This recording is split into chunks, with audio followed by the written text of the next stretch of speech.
Hello and welcome back to another episode of Beeranid 40K as we continue our series on the art of Warhammer.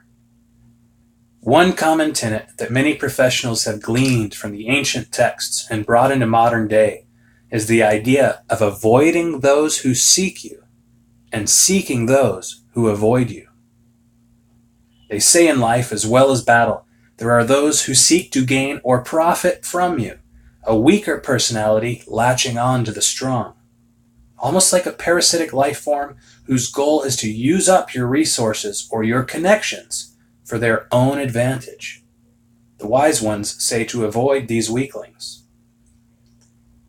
Conversely, as you seek to elevate your own position in life, the true fact of the matter is that awareness of this tactic is not the same as dismissal of this tactic. In fact, you should be doing the same yourself.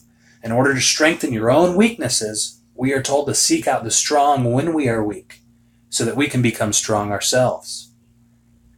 But what does that all mean on the tabletops of Terra? Well, it's actually quite simply translated.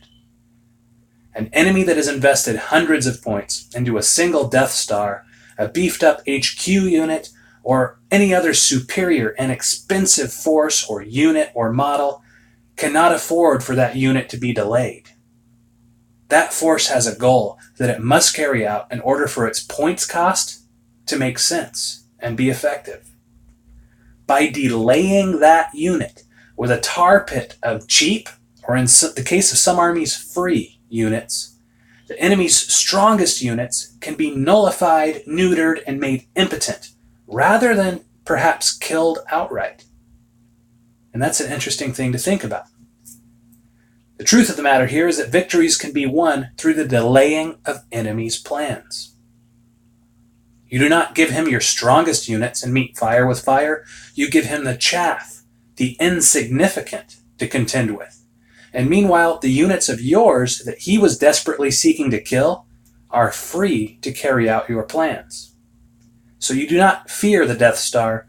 You whittle him away. You sentence him to impotency. You sentence him to death by 1,000 tiny wounds. And in this way, an expensive unit becomes a worthless unit.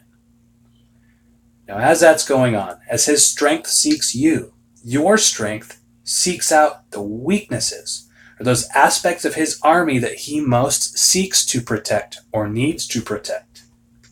A summoning demon herald, a space marine librarian, chapter ancients, psychic abominations, the 40K tabletops are ripe with these things that by virtue only of their continued survival strengthen the enemy every single round as long as they live. Simply by continuing to exist until the next round, these types of enemy units reinforce their army, strengthen their forces, or even sap your army again and again and again. Because of the passive role that these units typically play, the majority of the time you'll see them pulling their strings outside of the main engagement. Their main goal is not to fight, but to strengthen the enemy. These units avoid you. It is these units that you seek.